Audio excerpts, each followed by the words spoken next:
So, welcome, champions, to another episode in the quest for the Moon Scepter series narrative campaign of Freeblades. I've got Rodger back.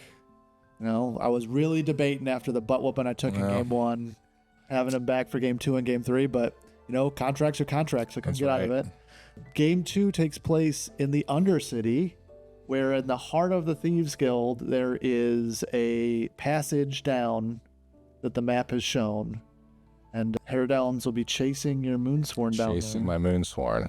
Because they didn't know that this scepter existed until after you found the map so graciously for them. Yes. And now they want a piece of it. So of course they do. Yeah. Of course they do.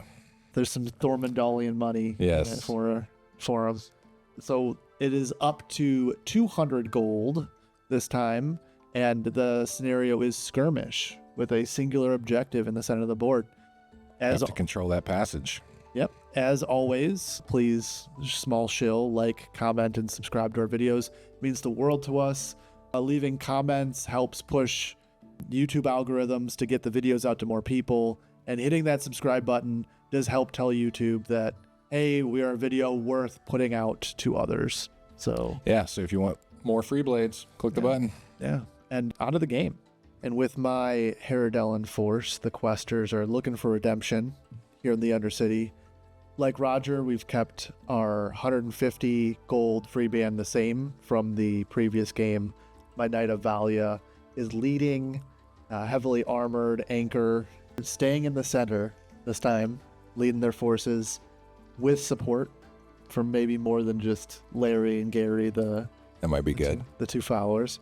Fist of Idnar caster, also heavily armored. And then the three of the same, Larry, Gary, and Derry, the Muster Archer, the Militia Spearman, and the Muster Thresher, found a long-lost cousin in the Pikeman, an ally from Falconer. Oh, interesting choice. A little bit like the Muster or the Militia Spearman in that standoff, can get behind a knight, has decent defense. You don't have a whole lot of shooting, but I do want to kind of try and hold the line like you do.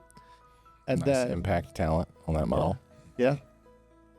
Then the two of the heroes are the same. Bringing that Knight of Barrack back. Hopefully he's had his Twix or had his Snickers. He's not feeling too angry. Maybe he could hold it back a turn. Who knows? We'll see. Maybe he's extra angry. Running after ghosts this time. After the butt whipping. And then the apprentice knight of Tanar, who did a great job. She's cleaned her sword. She's looking for one more skirmisher and then calling it a day. She probably went back to town, got a parade, because she was the only person left to tell the story. Yeah, and then to join them in the hero slot, I'm bringing a Stalker. Interesting choice. Yeah, it's probably not going to be a wide open field in something called the Undercity, but being able to support multiple flanks with long range firepower, take out a follower here or there, add some pressure to the board. He's also, some people undersell the advantage he has in melee too. Yeah, he's not a slouch in melee, so we'll see how he does. And then moving into game number 2. Cool. All right, so scenario 1, we've got our map pieces. Scenario 2 is happening in the Undercity. So because of what I imagine might be the closer confines of the Undercity, for my list, I wanted to make it a little better from a brawling perspective. So I still have the Moon Priestess leader. Much of the free band is the same from our first game, but I have the Moon Priestess leader because, again, she has a varied spell list that can support and summon models to help me with numerical advantage. The Mizrakai is a great skirmisher, good at punching holes in armor, which I expect because we're playing Herodell. I added an additional Black Spear, so I have 2 of those. They're great brawlers. I do a good job protecting the priest. I went with the Shadow. She has some talents that are really good in support.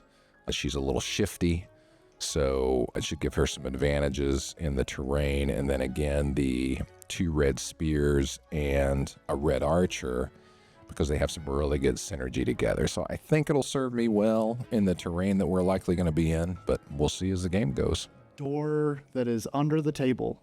Yes. where everyone puts all their hidden doors. Now you're bringing your Moonsworn, I am. and you're coming in hot. And it's fresh board. I have to talk. How good does this board look? I'm not biased at all. Gorgeous. So This is a Brandon original, handcrafted collectible item. Yep. Only $10,000 to anybody who wants to pay me that much for it. But he will autograph it for you. I will hand deliver it for 10 grand. So we are in deployment right now. I believe I placed first, You did place first. and I took a different tact. I didn't give you where my leader was going to deploy immediately off the rip. So In this game, I was less concerned about that because this scenario is skirmish. So essentially we're fighting over this table in the center of the board. So eventually everyone's going to get there anyway. So I deployed fairly strongly in the center of the board. I put some of my followers off to the picture bottom of the board, because you had placed some models there and I just wanted them to be able to interact, if the need arose. But I quickly kind of ran them towards the center as well. So yeah, I was just thinking, get as much beef to the center as quickly as possible. yeah. And you had a lot of beef in the center. I think my central core, which is just kind of off screen, you'll see them fairly early in the game climb up to be on the diocese in the middle, kind of the raised platform. But I had my leader, the not the apprentice knight, the high quester of Valia, and my caster, the fist, and the stalker, all there, all in the middle.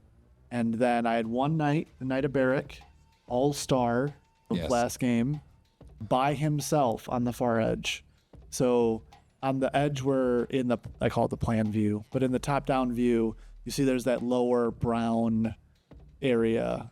That Knight of Barrack is going to come charging in later in the game as he runs wild. My thoughts on the matter is he has PTSD and he wasn't quite ready to enter combat with everybody else. That is He had way to fight better his than he nerve. was too dumb and got lost, which may have been what happened. But I placed him last. He's got impetuous. I didn't want you baiting him into some weird thing. I want him to get into an area when I want him to get into an area.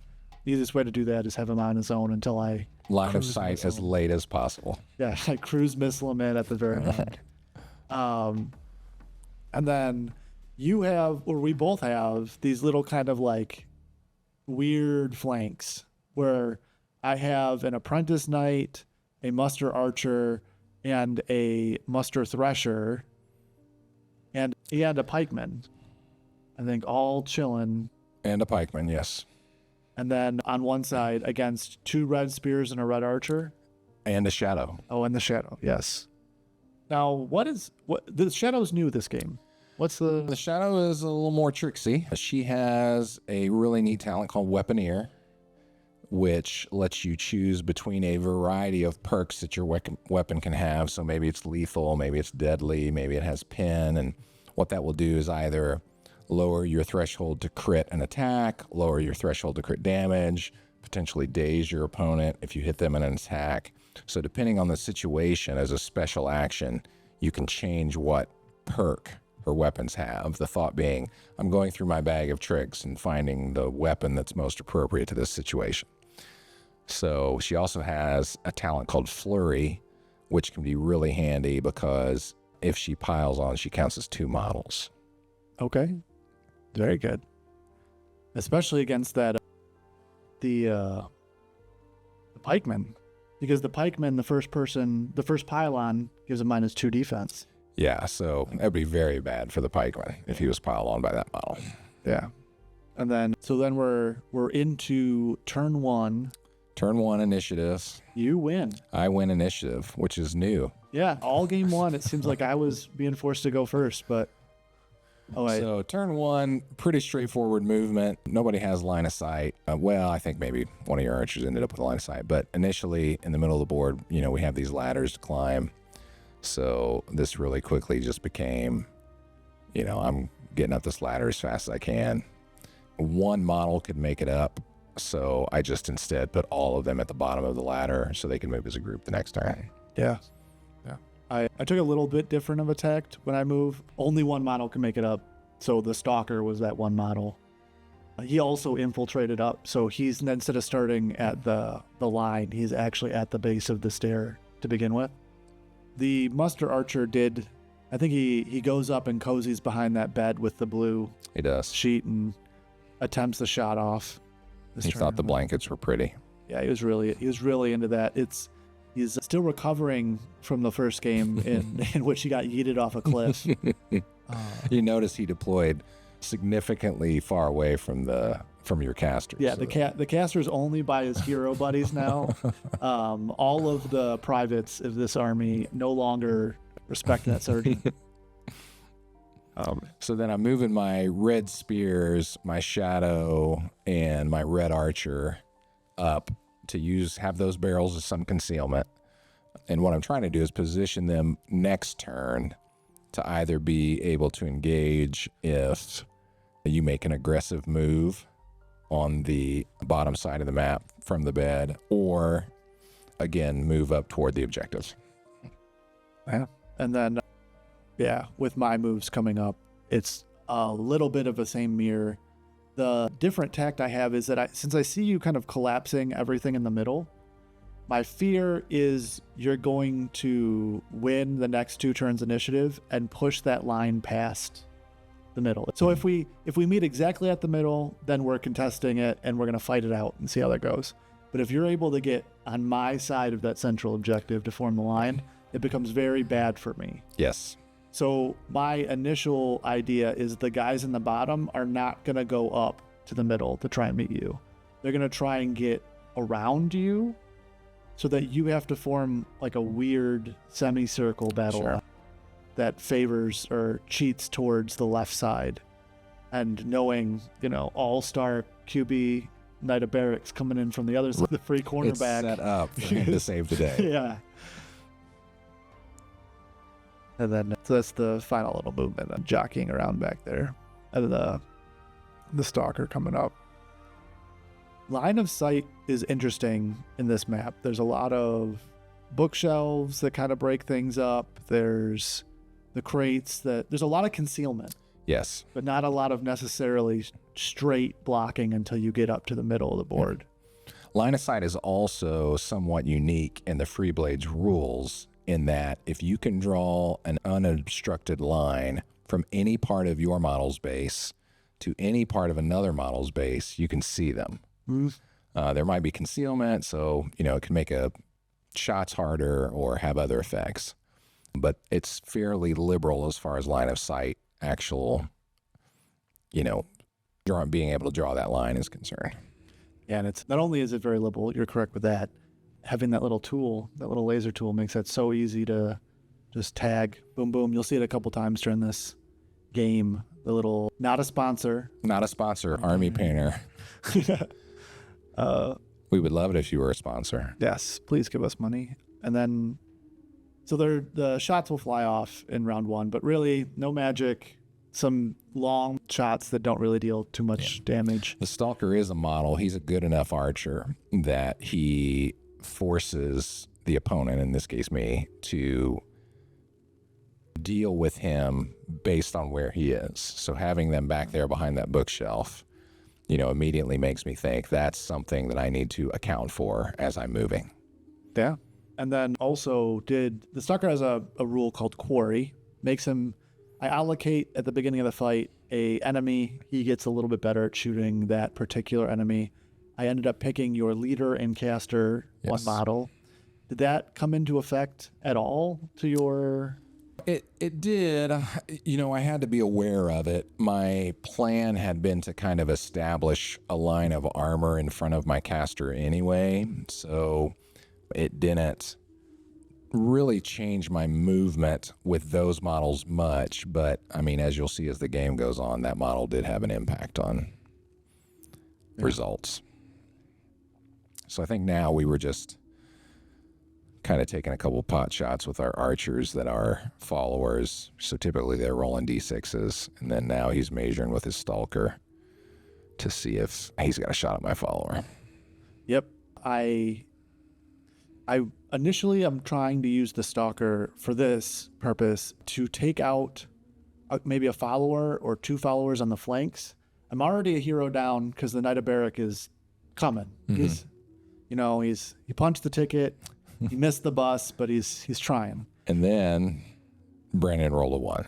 Yeah, on the D12. Yes. Yeah. So that's you'll see there will be quite a few ones. You'll notice a pattern this game. Yeah, there will be a couple ones, and then we will also see that there will be an upgrade in some cool cinematic photography that is going to be a part of this episode. I did not think about me being on camera with the phone, but you live and learn. Maybe episode 3 will be slightly more professional. Slightly. Can't make any promises. But we're on to turn 2. We're up at the top of the stairs. So you're going to see now I have 2 black spears and a Mizrakai and my Moon Priestess that are moving up. And I'm using the black spears and the Mizrakai to essentially form a wedge to keep my Priestess behind. So models block line of sight to other models. So if I can keep those models in front to limit my Priestess from being shot at by the Stalker, I'm going to try and do that. Yeah. And I don't think at most of this game, no spoilers, but I don't think I had a great shot at your leader for a majority of this. Yeah. I don't know if you had a shot at her. Yeah. At least not when it mattered. Yeah, of course not when it mattered. But and then your other flank death squad does this cool move up behind the bookshelf where you find how many guys can fit behind a bookshelf. So at this point, I'm thinking, again, knights aren't real fast. Maybe I can end this game quick because, if I can win initiative the turn after this one, maybe I can get in a situation where my followers could pin heroes. I can get up and take an objective and really establish a beachhead up in that area. Yeah.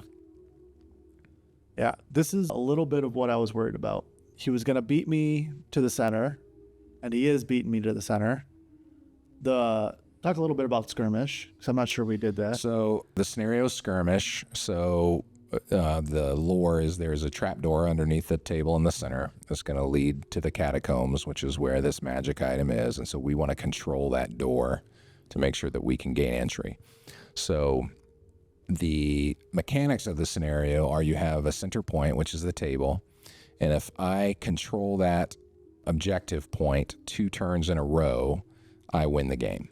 The way that I control it is I have a model touching it, and you don't have any models within 3 inches. Sometimes I don't need to beat your models. If I can delay them or get them caught in a combat, maybe even if I think I'm going to lose that combat eventually, if you lose a turn of movement and I can hold the objective 2 turns, I win. Yeah. And currently my flank, instead of running up towards the table, have run directly towards your table edge. I'm trying to think about turning the battle line in a favorable way that will spread you equally as thin and not be a direct line across my deployment. At this point, we're checking range between the 2 archers. Yeah. Very similar bows between your follower and my follower. Yep. So they're shooting pot shots off at each other. My muster archer's behind that barrel and a couple sacks in the corner on the right side of the camera. And then, just pointed to him. Good job. I knew I was going to say that in commentary. So 3 doesn't get the job done. No.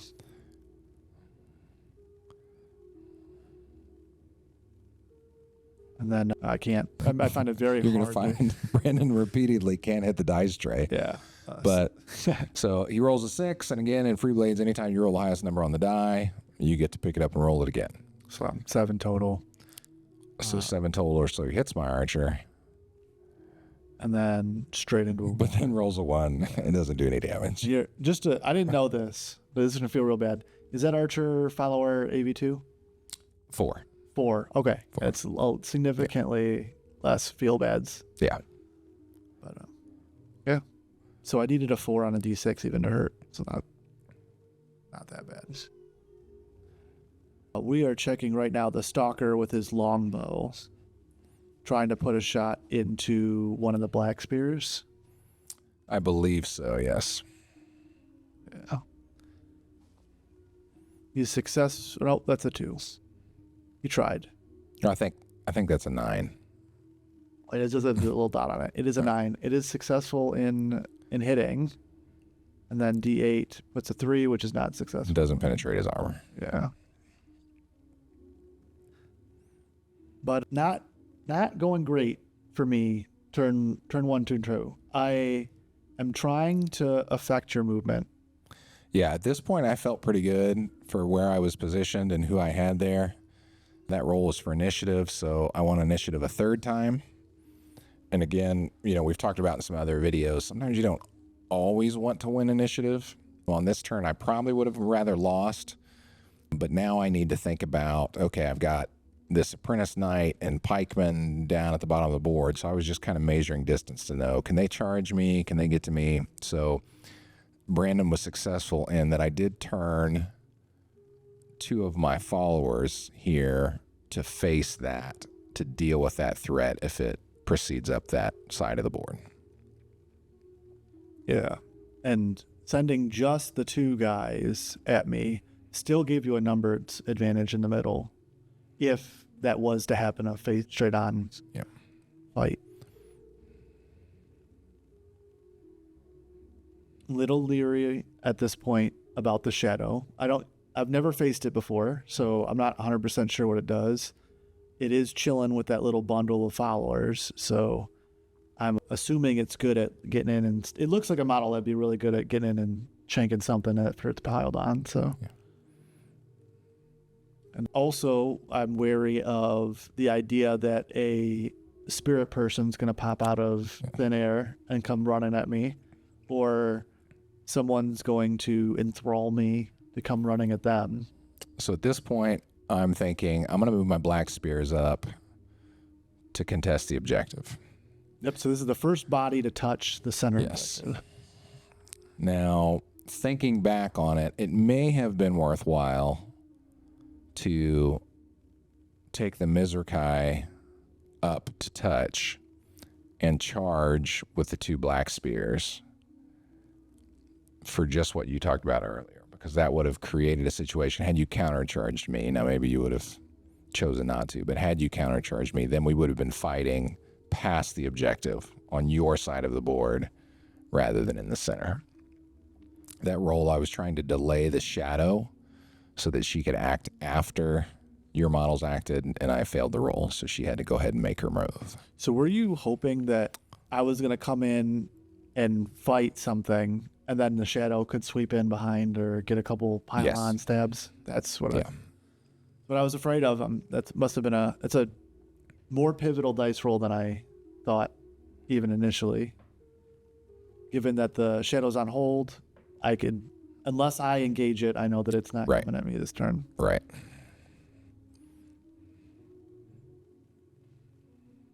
And here's my movement. I know that I can't get into combat. And I know that you're touching that center objective. So I have a couple options. If I get within 3 inches of it, I could deny you.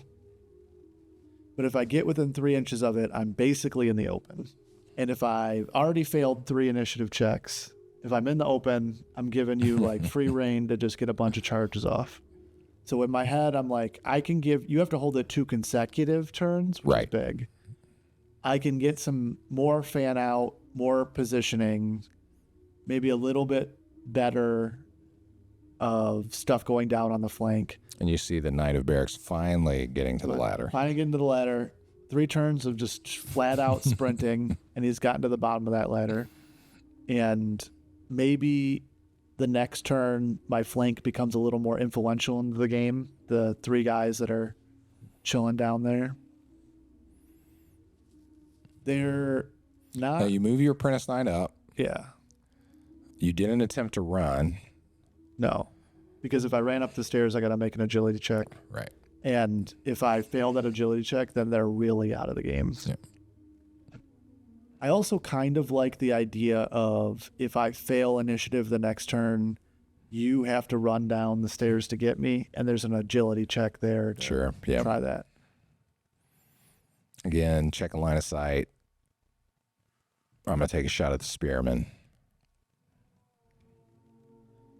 So the Apprentice Knight is a closer model, but I'm within 6 inches of my leader. So because of that, leaders have a talent called Shoot Them. So I can, rather than shoot at the closest model, I can shoot at any model I choose.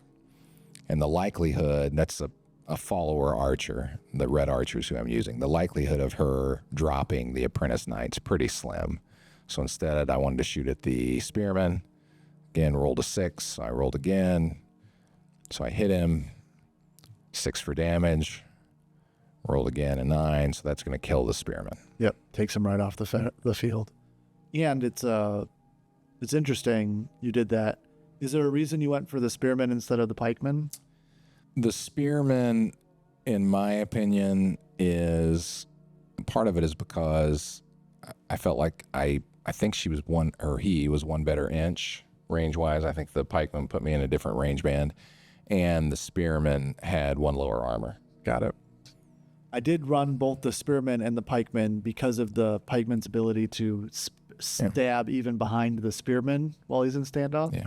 And you guys will see the influence that having a Falcaran presence in a battle has. One dude with a badge, and now everybody... Right. The adult enter the room, right? And now all the kids behave. Right. We needed some real leadership on the Herodellin side. It touches on a good thing, though. What is different given that I have an ally? What is... So every faction can take some ally models.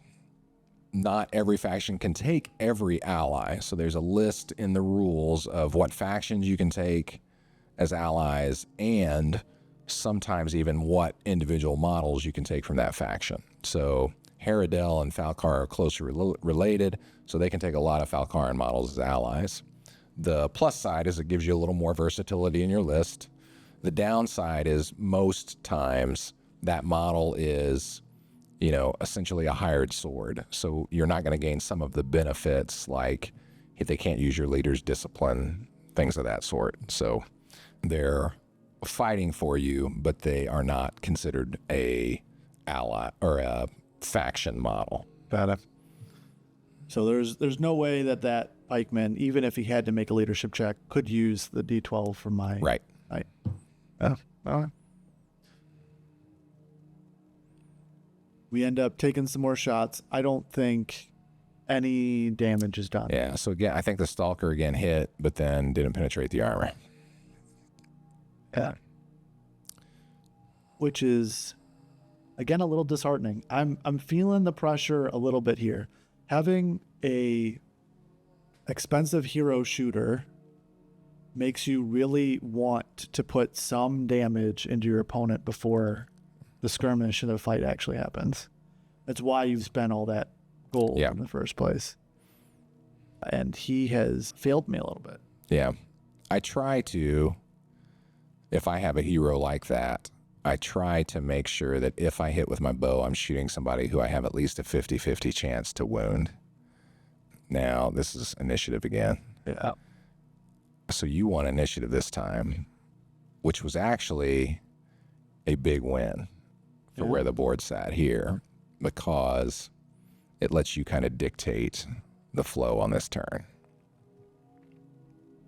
Yeah, it does put me in a position where I can get my guys up those stairs before you charge me down. I can set the line up much closer to the table than... Yep.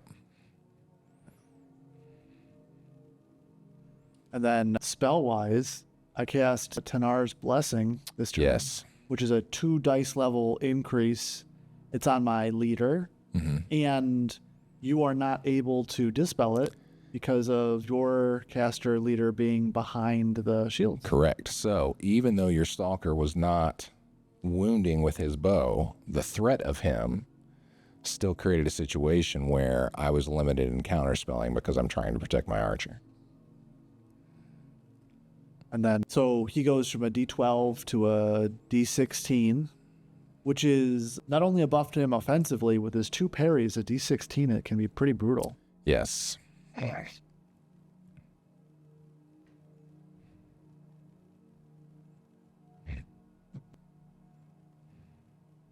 So this is just that spell going off. And then your spell is to heal that wound, because I think the stalker Yeah, did the stalker did do a wound to the black spear. And then I'm checking line of sight to see if the Fist of Vidnar can see the guy, the target, being healed, but he can't. He's behind a barrel, behind a book, behind a table. There's a lot of obstruction there. So no counterspell attempt on the heal from me. Maybe a little friar tuck in. He's behind the barrels of booze. Yeah. I don't know exactly what was going on back there, but whatever it was, it pumped the leaders up. And then here's my movement, where my leader screams and charges and runs straight into both of your... Like, I can only declare a charge into one. yes. But I end up getting so close to the other one that the combat ensues. To make the angle, so movement in Freeblades is I will say very particular. Now it's a stated effect game or intent, but so you have to charge from the center of your base, and that line from the center of your base has to intersect the opponent's base in some way. And so to make that happen, and that's what we're looking at right now, to make that happen, his leader ended up in base contact with both of my black spears. The black spear closer to the table, he couldn't have charged because he would have run into the table. So, and charging gives you some inherent bonuses in the game. You get to go first. You get bonuses to damage. You can't be piled on. Now, did that black spear that was in front of your other black spear, did that stop you from countercharging because you couldn't countercharge around him? Right. The table was too close. I mean, I suppose in theory I could have climbed over the table, but with you charging in, what I really wanted was for you to have to fight both models. Gotcha. Yeah, I wasn't super happy with that scenario, but this also, as you can kind of see on the camera, that area, and from the top-down view, that area with the globe and the bookshelves and the table is a really kind of narrow choke point. The globe becomes an immensely important tactical item in this combat. Yeah, I actually, at one point, pick up a dead spearman model just to check to see if, in this combat, if another base could fit through around the combat with the globe, and they could not. So given that there's not any possibility of models on either side moving around that combat, I position my apprentice knight facing towards the potential rush of followers coming around that bookshelf, and the pikeman attempts a run up the stairs and rolls a 2. Fails his agility test. Yep. So if he would have just tried to walk, he would have been up there and had a good time. But no, he tries to run, and because of that, he's just sticking down there. Yep. As for the other models, they're going to... I gave you the 1 turn of holding the objective. I can't let you hold it at the end of this turn. So the Thresher kind of runs up behind his insurance, and the Fist of Vidnar walks up close to the table, and the Stalker also walks up close to the table. And the Archer, my little follower Archer, no longer has good lines from where he's at, and hides behind a bookshelf real quick. I thought maybe if things go poorly, I might need one more turn of somebody sacrificing themselves to the obstruction gods. So that was his job. The knight makes it to the top. Finally makes it up to the top of the ladder. Yeah, you see him like the shining beacon of Gandalf coming. Holy light shining down from the heavens. At Helm's Deep, with the Rohit. He's coming from on the third day. Check the skies. It was so good. But yeah, he's there. We ruled that the ladders in this game were just true distance. So. Right. He is slowly but surely making it through. He didn't have to check to climb like if he was climbing just the wall by itself. Yeah. And we're moving into the combats. Because the shooting, we talk about shooting in here on this turn. A lot of people are in combat. Oh, yeah, actually, you haven't moved yet. Yeah, I haven't moved. Yeah. So what I'm thinking here is I've got this apprentice knight hanging out here all alone. So I move my red spear up to engage, which normally, you think the apprentice knight's going to win that fight. But with kind of the synergy that the spearmen have, I'm not really looking to win, but I think maybe I can hold her in place a turn or two. I'm trying to see, can I get a charge off on this pikeman?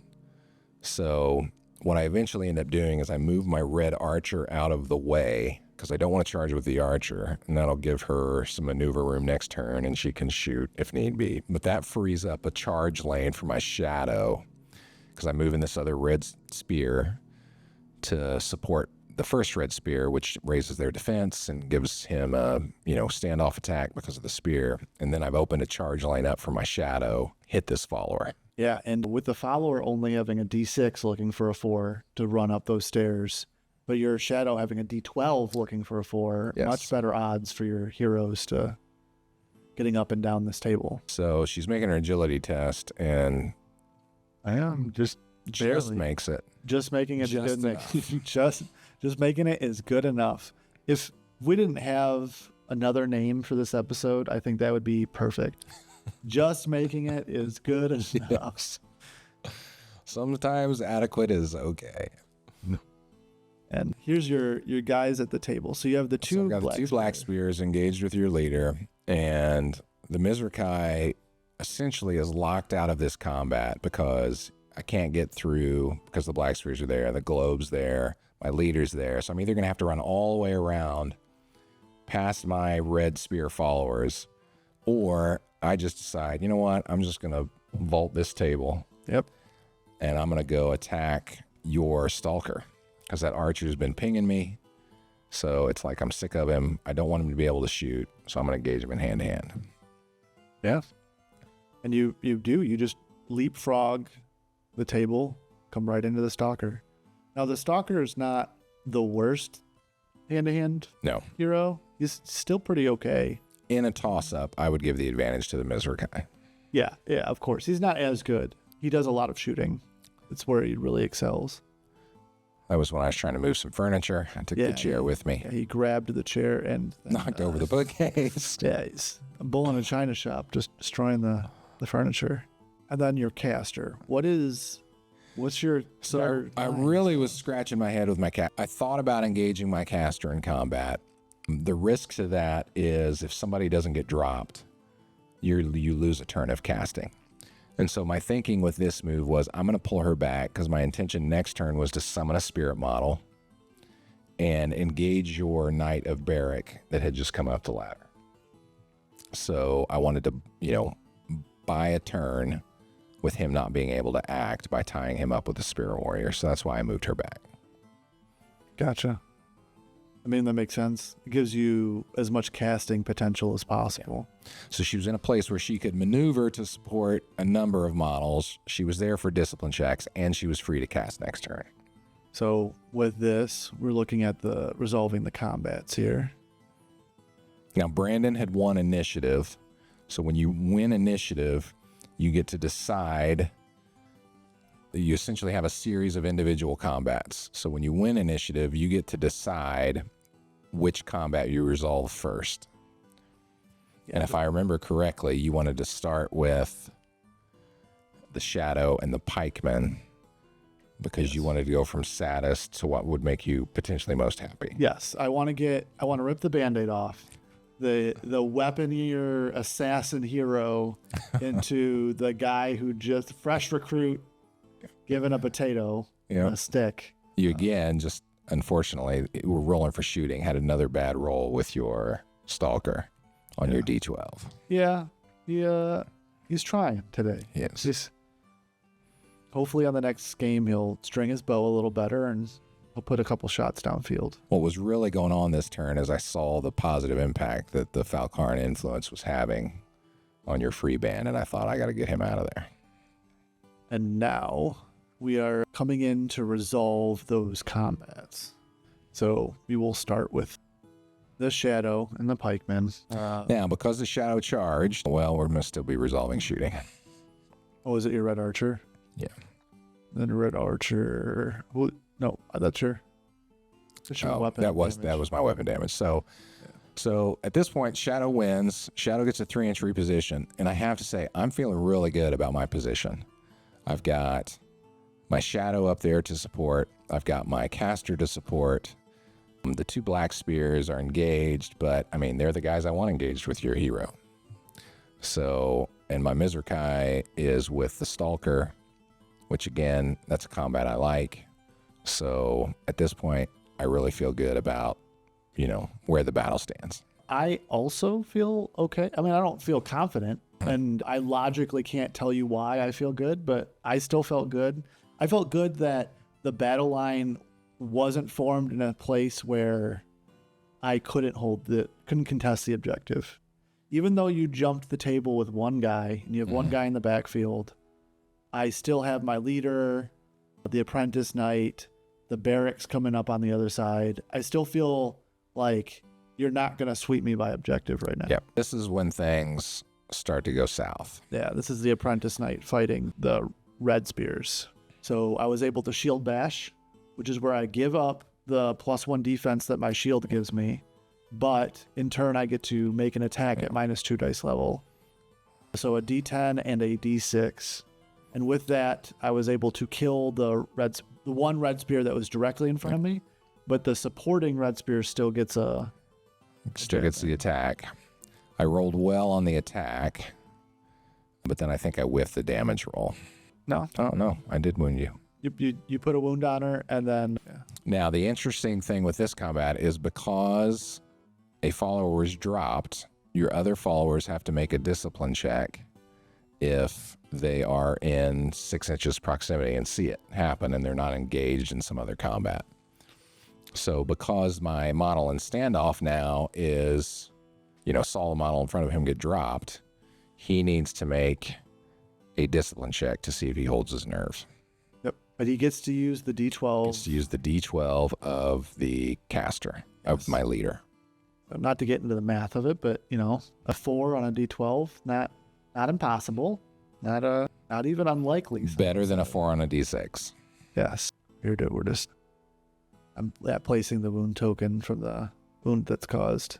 So here's my discipline check for the red spear, and I rolled a 1. Yep. So the red spear is going to run away. Not the best outcome. You did do a wound to a hero, though. Yeah. And it's only a follower who's running at this point. So now, Brandon, normally if you're in a combat, the model that causes the opposite model to run away has an option to pursue. But because these two models aren't touching and the engagement technically dropped off, the spearman just runs away. Yeah.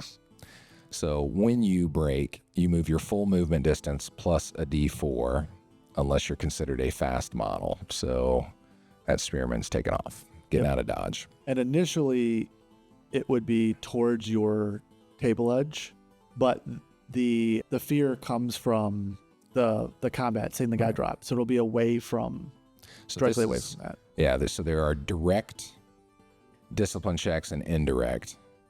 And so because this is a direct one, you move directly away from the cause of the check. But then if he fails additional ones, he would move toward his table edge. Yep.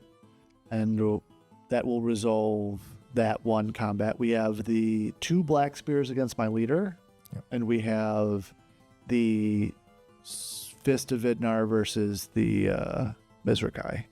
And the leader... Did we do the leader first?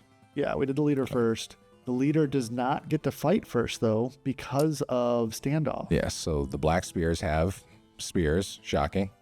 Because of that, they have a talent. Because they have standoff, they have a talent called counterattack. So as long as they are ready and unengaged, if someone engages them, regardless of discipline rating, and if they charge, they get to attack first because they were essentially formed a shield wall. What? So I hit with a 5, but his leader, who is now buffed, so he's rolling a very large die, parries that attack. Yep. And I parry it with such gusto That he gets a free attack. that I get a crit.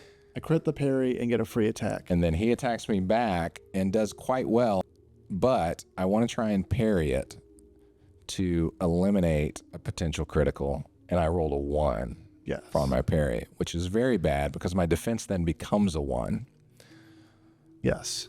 And would make a riposte attack for 1 damage into a critical Yes. 2 damage. So essentially my super brawny, heavily armored warrior got killed with 1 attack. Yep. The attack even being a parry from his own attack. Yes. And I still have my leader's chart. Second attack. Second attack. Yes. His Original attack still left to go. attack. So, not likely. And I do believe I hit, but not by much. I tried to parry, And your and I parry's parried successfully. Now, at this point, I've lost that combat, Yep. and a hero was dropped. So, my black spear needed to test for morale, and he did. But then I also had to test for any hero that was within 6 inches and had line of sight. So I have to test for my leader, and I have to test for the shadow. Yep. Because neither of them are engaged in combat. So this was actually right before that. The one black spear that didn't get charged doesn't get counterattack because they didn't get charged. So it's my parry of his attack against me because my leader has two separate parries. parries. Which with the buffed Tanar's Blessing is really nice. And that's my discipline check for my leader. Yep.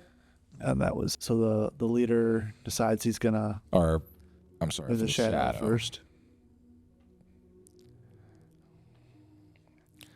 So since I did not get at least a 4 for my discipline check, she breaks.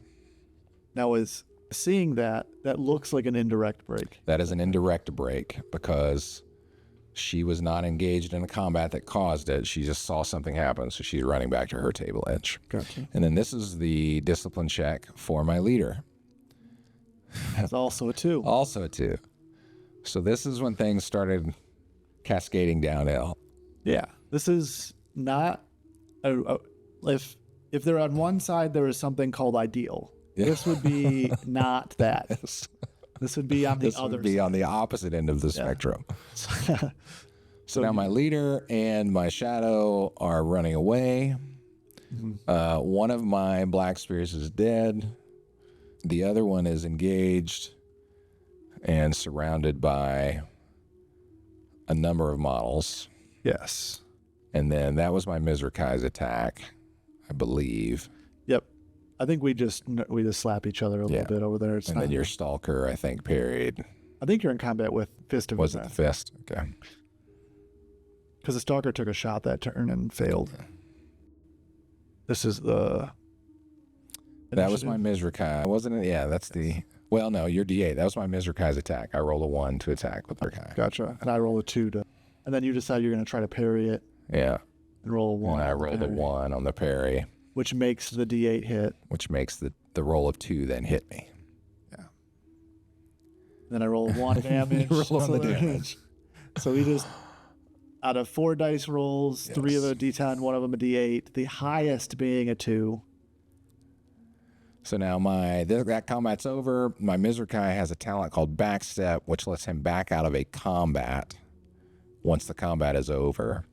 the advantage to that can be the next turn it gives me the opportunity to maybe charge where I wouldn't have been able to. So I backstepped. So at this point, I have a fleeing spearman, a fleeing leader, a fleeing shadow, and 2 models that are held in the middle with almost your entire force. And then I won the initiative. Yep. So we're testing leadership. So I test my leadership again for my leader to see if she recovers her nerve. I catch you before you roll any dice, and I ask you if you want to cast any spells, which is kind of BM, realizing now that you can't cast any spells. Somebody asking. Well, but you needed to be able to cast. Yeah. But yes. And I set the extra power up. I set the heal. I healed the one life point that was dealt to the apprentice knight earlier. So then I'm checking again to see if my models recover. And again, needing a 4, I rolled a 3. So they continue to run away. Yeah. Shadow. And getting a 1. So that model continues to run away. So I didn't think I had it in the bag when they initially, but now that those guys not only are turning like running for 1 turn, but now they've ran for a 2nd turn and they're even further away, especially down that ladder. Yeah. Where I have, even if you did turn around next turn and you recovered, you still are recovering there. Next turn, you're getting up the ladder. The turn after that, you're coming into this fight. Now, amazingly, the red spear, who should not necessarily pass this check, spikes his roll and recovers. Yeah, he's back in it. He's in it to win it. Yeah. He's looking for that promotion to Black Spear. Well, there's a vacancy. Right. We have an opening. Yeah. Can I submit my resume? Yeah. So then we're going into, that was your activations. You did have the Mizrakai. Well, but I do have the Mizrakai, so I charge with the Mizrakai into the Stalker. Yep. The Stalker not being 3 inches away though, which makes a big difference this turn. So you don't get the charge bonus, and you are able to get piled on. Yes. Piled on being if you have more than 1 model, your defense is lowered per extra model beyond the first. And his defense being 6, you kind of need that extra pile on to help. Hit 5, but at the same time, that's still pretty high. Yeah. And that's really the only model I can move, because when you recover with a model like the Red Spear did, the only option they have is you can change your facing to whatever you want it to be, but that's their only action other than recovery. Yeah. So right now you've got Red Archer good, Red Spear recovered, and then Black Spear in combat, Mizrakai in combat, and then Leader and Shadow still running. Yeah. So at this point, I'm trying to buy my Black Spear some time, so I charge with my Red Archer into your Apprentice Knight, because what I don't want to happen is you to bring that Apprentice Knight around that bookcase and pile on my Black Spear. Yeah. Sadly, I don't think I could have in 1 turn, because I could run 10, but I can't. I can only maneuver 5. So I take the charge. I take it where I'm at, because I have that Muster Thresher right there, and I want him to be able to get to that combat without having to test to go around stairs or jump or do something weird.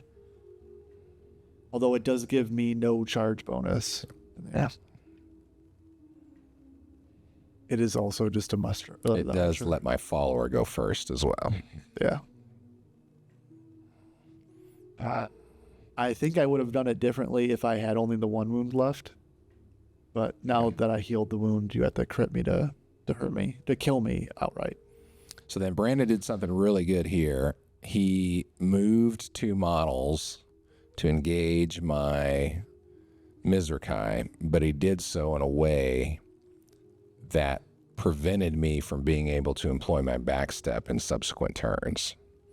So they essentially formed a triangle around me. Yep. So if you get a equilateral triangle, he can't fit his base through to back up through you.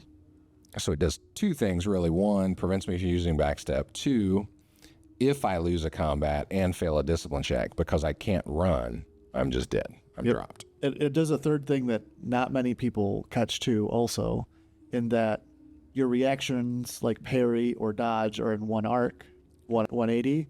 So if you employ a parry against one of them, then you cannot employ a parry or dodge against one of the other ones, because it'll set your facing to one side. So the Knight of Barrack ran up. I don't think he made combat this turn. No, he was about 14 inches away still, but the 10-inch run, I mean, that man's putting in But miles. he did some motivational yelling. Yes, the whole time. You could hear him from all the way down the sewer pipe.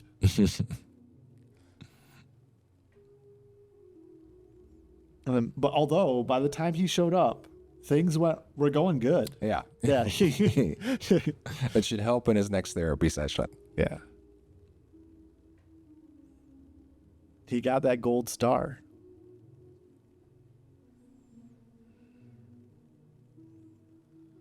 Now, we're just looking at some of the combats, taking some cinematic photos that'll be popping up here. And we're looking at So fights. I will say, probably had we not been filming this as kind of a teaching game, and then you can see the ones continue. At this point, you can always shake your opponent's hands and do an honorable withdrawal. If you do so, it's considered that they've won by objective. Yep. So had we been playing a normal game, when my models broke the second time, I likely would have done so, because to recover at this point, is pretty difficult. But there are a couple interesting things, that happen from a mechanics standpoint as this goes on.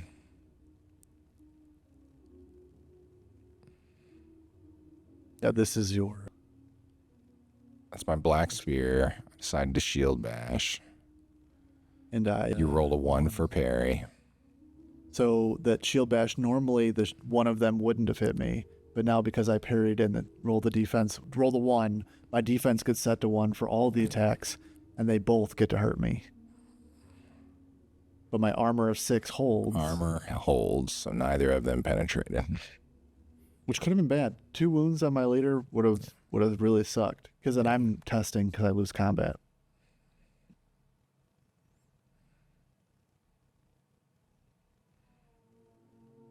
And at this point, none of the friends have come in to help. And that was my Mizrakai trying to stab the Stalker. Stalker only has dodge, no parry, so there's no sense in trying to get a riposte or fish for anything special.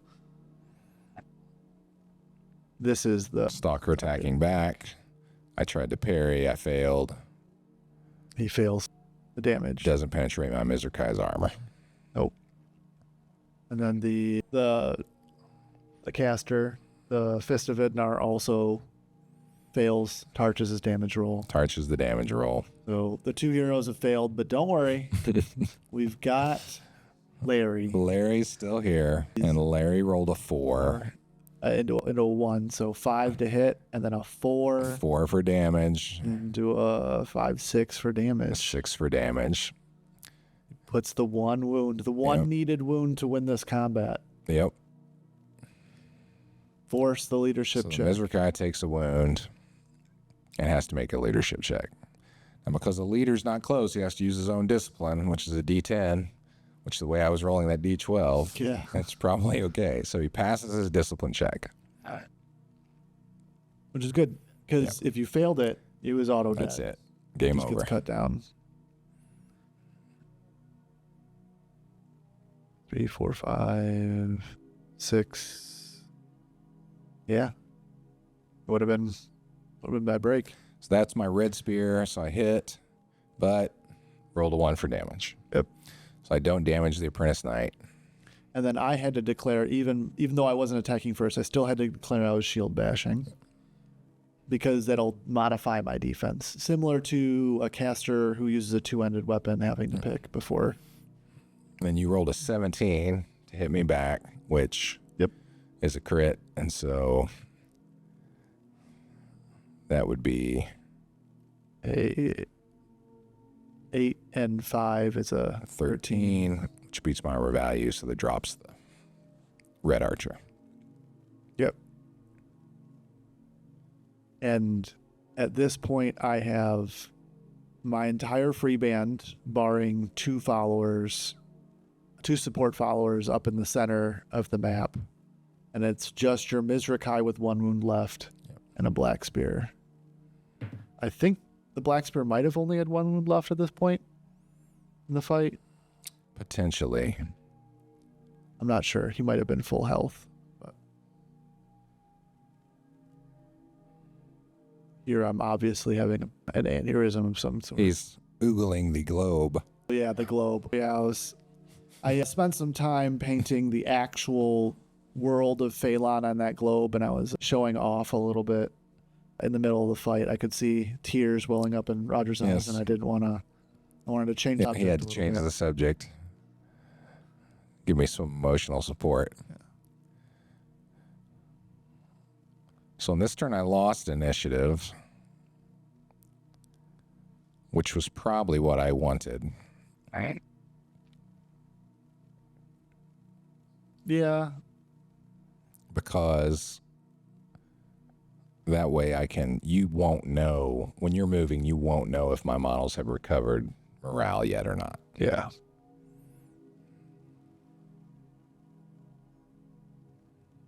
And being in the fight with the Mizrakai, the one thing that does stop me, it stops me from casting spells.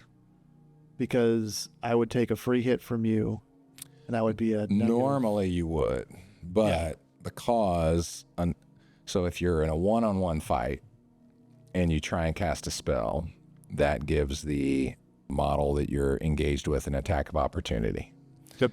But because I'm engaged with more than one model, you could still cast, but it's still difficult because you're in a fight. Yep. So you would get a -4 penalty to the die roll. And then my -2 is from the heavy armor is accumulative with that. So I'd be at -6 looking. I had nobody who was hurt really. So I don't know, maybe a Tanar's blessing for. I think when we were actually playing, he looked at me and said, "I don't even need magic to beat you." Or something like that. Probably did. It probably was even more snarky. And then here's my apprentice knight making the charge into the red spear that just came back into this fight. So we were trying to see there if the muster thresher could also charge. And because of how the bases are aligned, he was not able to, because he couldn't make the line in, because you have to move in a straight line towards your target. He could not get past the base of the apprentice knight. So instead, he maneuvered over to fight the Mizrakai. Because I tested the distance. Moving 7, he would not have been able to get all the way around the bookshelf and then get into the Black Spear fight with the leader. So I finally recovered from my shadow. She made her discipline check, so she was able to turn. And I made my discipline check with my leader.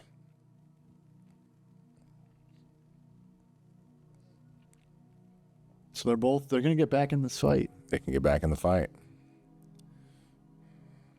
So my hope this turn is, can my Black Spear hold and my Mizrakai hold for one more turn? Yeah, yeah.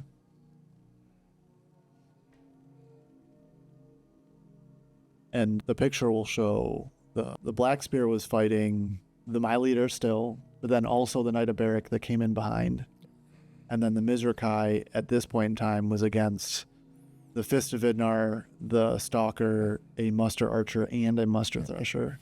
Now those rolls were just for my Red Spear attacked his Apprentice Knight, missed my attack. He attacked back with his sword and his shield bash. and killed my red spear. Yeah. So the red spears and red archers are nice followers, but you find they're much squishier if they are not fighting with their contemporaries, because some of the bonuses they have go away. Yeah. But you did a good job initially keeping them with them, but then one goes down and then failing a 75% roll 4 times in a row will do that to you on a later ship.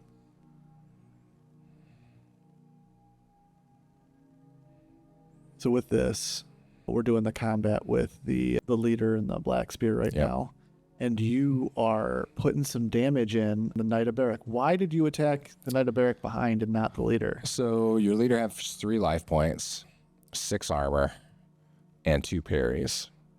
The Knight of Barrack doesn't have a parry, only has 2 life points. Okay. And his defense is only 4. Yeah. So I figured, at this point, it's going to take something dramatic to happen. So my hope was maybe I can drop a hero if I get some good rolls to cause, some discipline checks to shift the flow of the battle. So I hit. I think I did a wound, but, not enough to really change anything. Okay. Yeah. It does. I mean, it was still a good wound. Because I think you won the combat at that point. Or maybe this is where I deal the 1 wound back and then we tie the combat. Yeah, I think that ended up being a tie. This is your damage roll against the Stalker still? And from the other combat, your Mizrakai into the Stalker? Oh, no, that was the wound against the... That was the one against the Knight of Barrack because you were checking for... Yeah, I failed Die Hard. Die Hard. Die Hard is nice that it's a set TN, but the endurance test is rough, except for maybe like Kazarak that are kind of built around in increasing their endurance.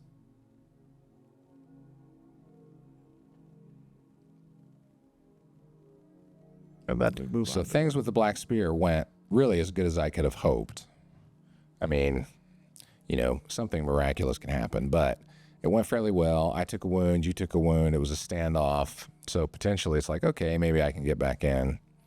And then we went to the combat with the Mizrakai. Now I'm so piled on that the only way you can miss is to roll a 1. Yes. And as you notice, you just did. Yeah. But you have 3 more attacks that you get to make with 3 more models. Yes. And I realize at this point I probably could be splitting attacks. And getting that you have to roll a 1, I should split into as many D4s as humanly possible. Yeah. But I didn't do that. I didn't think about it at the time, but looking back, hindsight's 2020. If your defense is degraded to a 1, the 75% chance of hitting on a 4 is still pretty good. Yeah. And then speaking of that, the split attacks, which is something that we touched on game 1, you still keep the same damage die. It's only the attacks. And something you didn't do that I thought about, you could also split your parries. You could, yeah. You can absolutely do that. I did not think about that because I think when you hit me, the one I tried to parry, you'd maybe rolled a 5. Yeah, and then if you're going to 2d6s, then you're like, really? Yeah, so... Okay. At that point, with that model, I'm kind of counting on my armor to hopefully bail me out.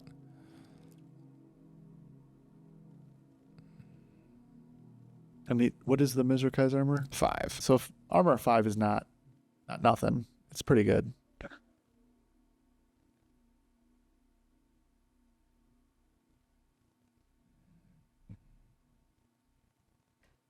Oh, there's my 1 on my attack from the... Then you rolled a 7 with your caster, your fist. Rolled an 8, so that beats my armor. Then a 1 on the archer, but that is actually the wrong die for the archer. Yes. He's supposed to roll a d4. So we decided the gentleman, Rodger, is to mulligan the one that I rolled Yes. on the D6 and actually roll the D4 with the D8 from the Thresher and get the 4 into a 5 from the Archer. And then from the Archer stab, you get a 5 on that D6 plus 1 from the So Thresher. that drops the Mizrakai.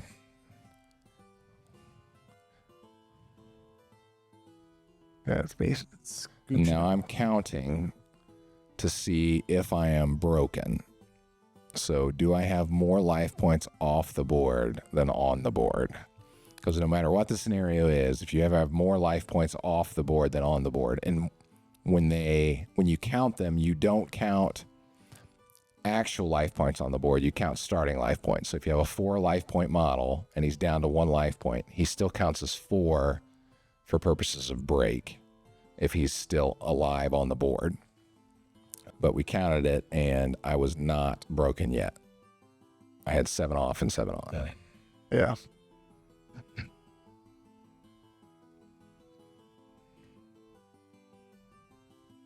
And here we have the leader and the shadow making their way back, running in. Finally, trying to climb the ladder. Do you think that this board in particular is particularly punishing for armies that run? I don't think so.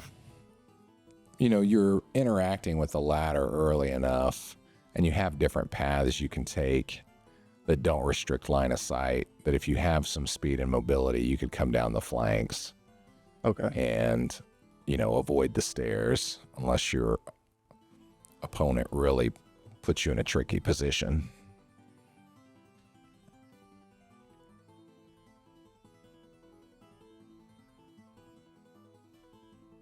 And this is me casting Tenar's Blessing. Yes. Once more with a freed up caster onto my leader, bringing him back up to that D16 Right. Mar. My caster didn't quite have the speed to make it up the ladder. So she's sitting at the bottom of the base.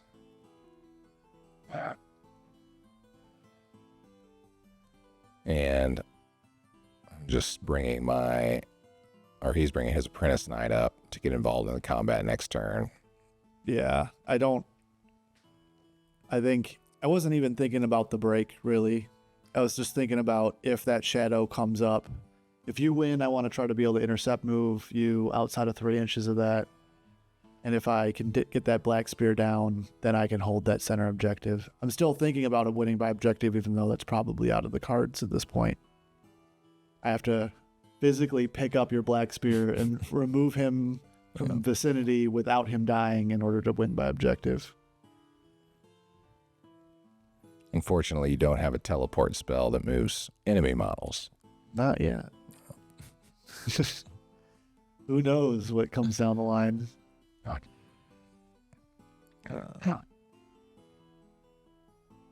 We may see a spell in air magic that does move enemy models. Nice. There's a test involved, and it doesn't move them very far, but it can.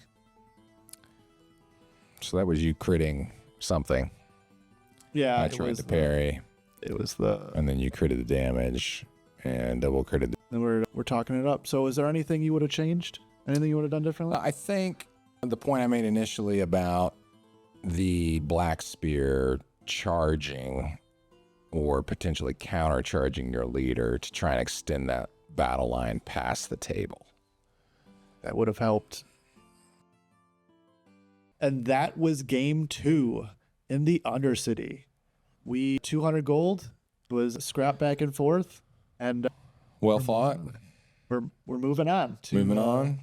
game 3. I think we'll up to 250 gold in game 3, and stay tuned for the Catacombs and the final installment of Quest for the Moon Scepter.